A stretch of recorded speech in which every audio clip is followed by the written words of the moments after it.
All right, so today I wanted to give you guys a few safety tips, and it's really easy with your own horse to get complacent about how you are around them.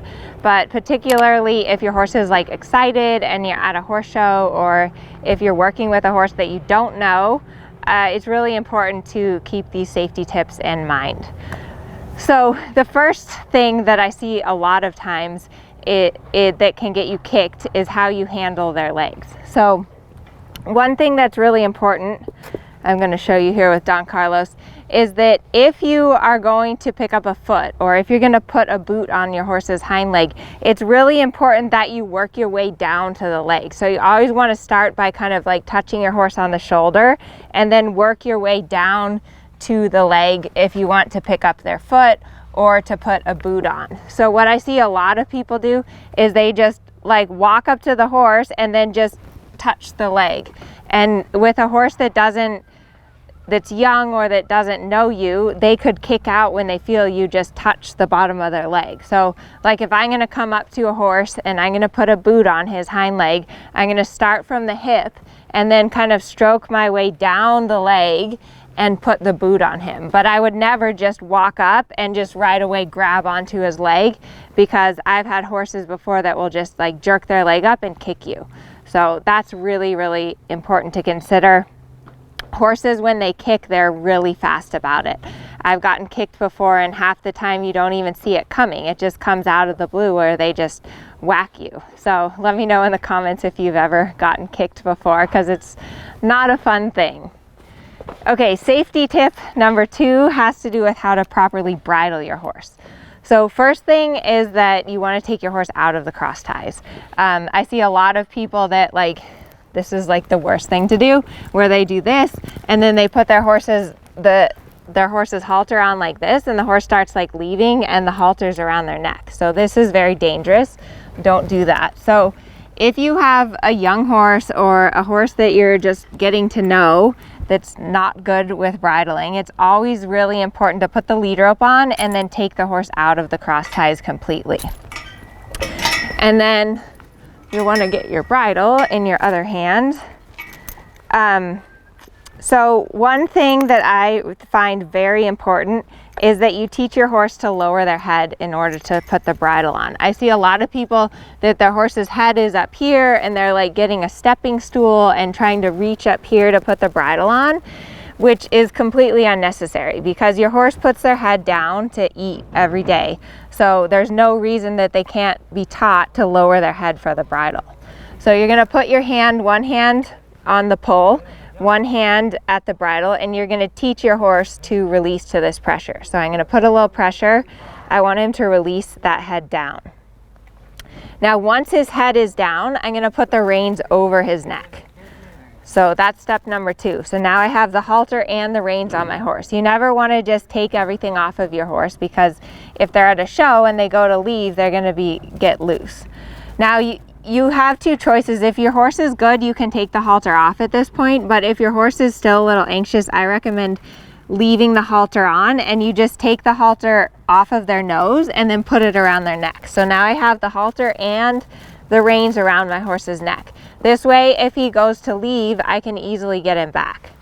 So then again, I'm going to ask my horse to drop his head down. And I really want to work on getting my horse to where he'll drop his neck, because I don't want to have to reach for it. And here he's a little bit like, well, my head's far. He doesn't want to put his head any farther down. So I'm going a little side to side like that to get him to drop his neck down. Sometimes if they won't put their head down, you can go a little bit like right and left. Be sure when you do this that you keep a safe distance between your head and the horse's head. If you're like here and the horse puts their head up, they're going to smash you in the face, and that is very painful. Okay, so then what you're going to do is you have your right hand over their pole. You're going to get a hold of the bridle with your right hand over the pole. Then what you're going to do is you're going to put the bit under the horse's jaw, so like this.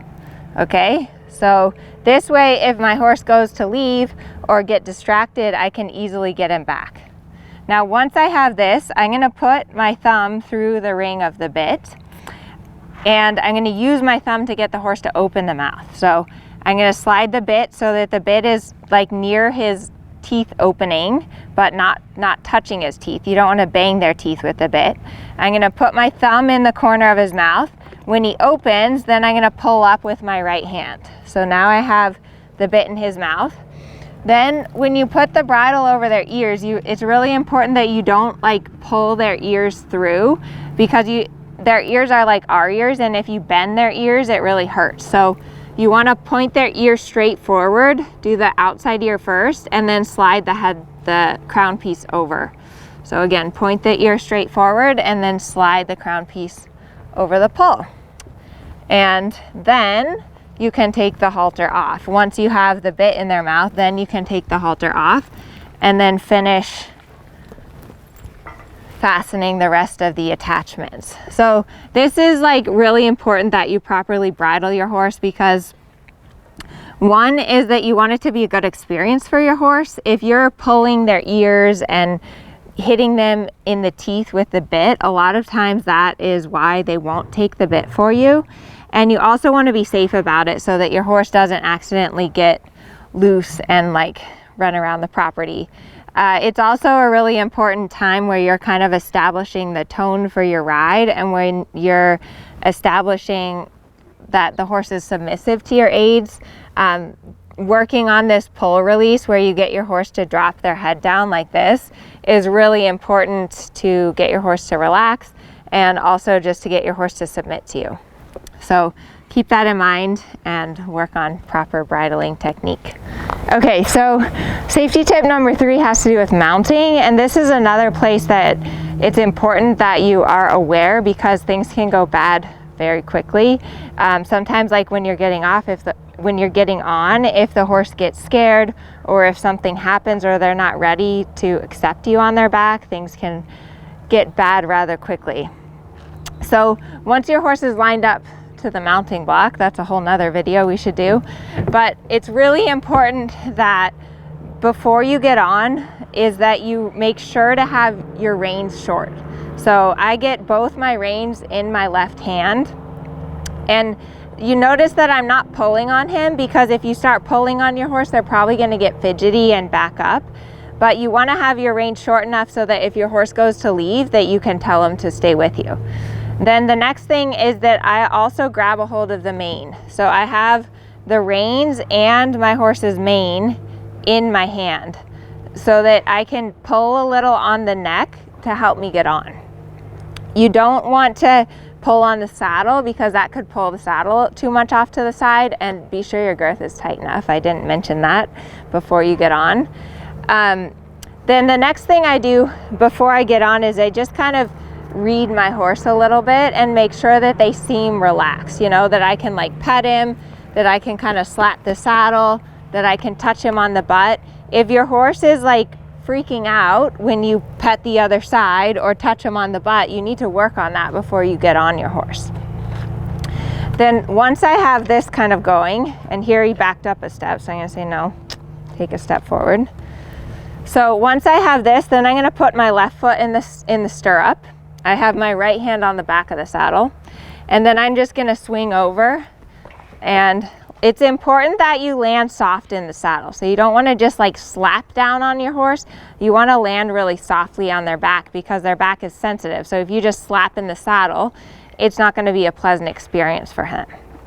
And then I get my right foot in the stirrup, and we're ready to ride. Good boy, Don Carlos. So I hope those little safety tips help you. And again, it's important to be particular about these things when you're at home, because when you go to a horse show or your horse is excited, that all these things are going to be much worse, and it's easy to forget that horses are big and they can hurt us. So you just want to be really aware of these things, particularly if you have a new horse or if you're working with a horse that you don't know as well, because they can surprise us. So I hope you like this video. Leave me a comment and be sure to like my videos. Thank you. The end.